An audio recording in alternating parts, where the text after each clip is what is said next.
আপনি কি শুনতে চান বিখ্যাত ব্যক্তিরা বেঁচে থাকলে চাঁদা নিয়ে যা বলতেন?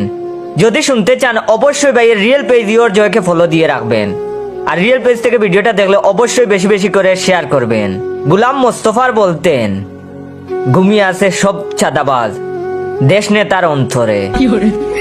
নেপোলিয়ন বলতেন, তোমরা আমাকে চাঁদাবাজ দাও, আমি তোমাদের উন্নয়নের সুদন দিব।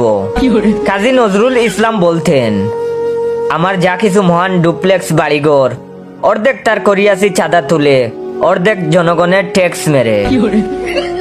এপিজে আবুল কালাম বলতেন, একজন ভালো চাঁদাবাজ কর্মী পুরো ওয়ার্ডের কর্মীর সমান। নিউটনের তৃতীয় সূত্রটা এমন হতো, প্রতিটি চাঁদা আদায়ের সমান ও বিপরীত প্রতিক্রিয়া শুরু হয় বিরোধী দল ক্ষমতায় বসলে। রবীন্দ্রনাথ ঠাকুর বলতেন, চাঁদা গ্রহণের আনন্দ থাকে স্বল্পক্ষণ, কিন্তু পুটকি মারা খাইতে হয় সারাটি জীবন।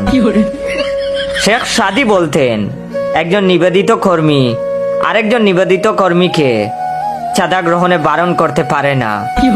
অ্যারিস্টটল বলতেন, দুর্ভাগ্য দল তারাই যাদের প্রকৃত চাঁদাবাজির বাজেট নেই।